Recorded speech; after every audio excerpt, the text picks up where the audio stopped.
Hi there. Welcome to Small Business Coffee Break, the video series where we take a few minutes to work on your business, not just in it. Today we talk about what message we should be sending prospective talent with Jaime Crespo. Jaime is a talented recruitment professional and a national account executive at greatinsurancejobs.com.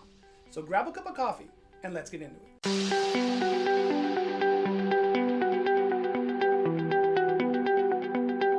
What's the messaging like? What's the best way to send the message out to prospective candidates? Avoid the typical, 50 bullet points. You must sit for a long period of time. You must type 40 words per minute. You really need to focus on what exactly does that individual need to do to succeed in that particular position. What you as a business owner understand exactly what that position needs to bring to your organization. That's exactly how you should relay that message to that candidate. Of course, I'm going to always suggest, talk about your culture and talk about, the perks and the benefits. You have to, in a sense, sell sometimes why someone should come and work for you. But in regards to the job itself, I think that's the most important. You need to really drive and what that person needs to be doing in that description of that position more than anything, versus just a typical canned, must speak both languages, and, right. and which all those things are really important. Right. Must sell. Okay, we know you're going to sell, but what exactly, are you going to be working with a particular company, or what revenue are you going to be responsible for?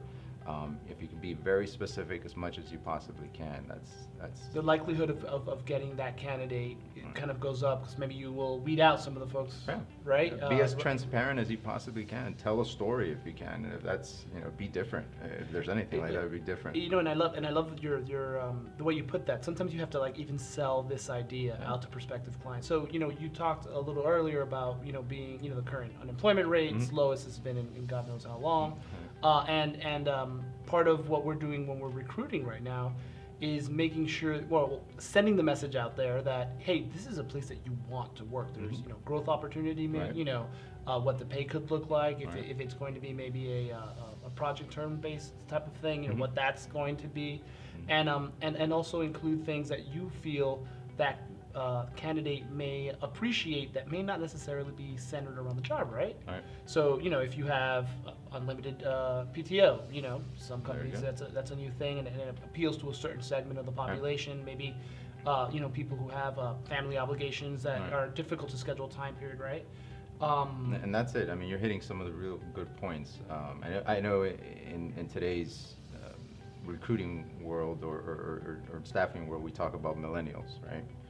And because that's the future of our workforce, and those are the kind of points that we see among study that are important to that group these days. And I think it applies to anyone, to be honest with you. So, work-life balance, the culture of the company, what opportunity of advancement you have. So you're naming all the right things. That's the message you should be driving when you're marketing your position, because that's what people are responding to and appreciate.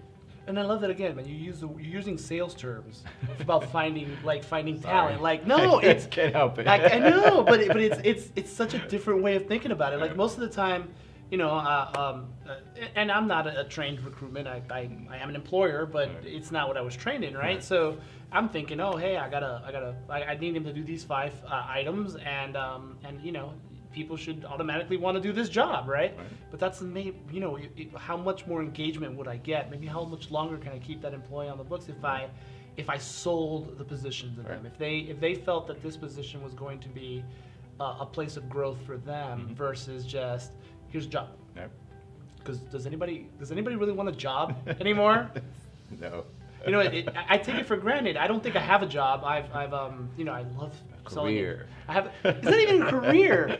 I love selling insurance, and it sounds so dorky, and it is. But the truth is that there's a lot of satisfaction in what I do. I love specific aspects of what I do that have absolutely nothing to do with selling insurance. It's the aspect of the customer relationship. It's the aspect of the, what I like to call the X-ray vision into so many different types of arenas.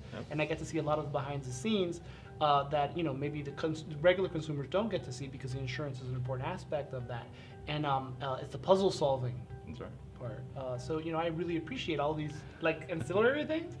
So, you know, now I'm thinking about it, I'm like, man, I have not been selling my positioning very well at all. That's right. Gotta work through that. Gotta figure out how to work through that. If you'd like to get in contact with Jaime, I put his contact information in the description. If you have any questions you'd like me to ask Jaime or any other professional in their field, my contact information is also in the description. See you next week for another cup of coffee and more questions answered.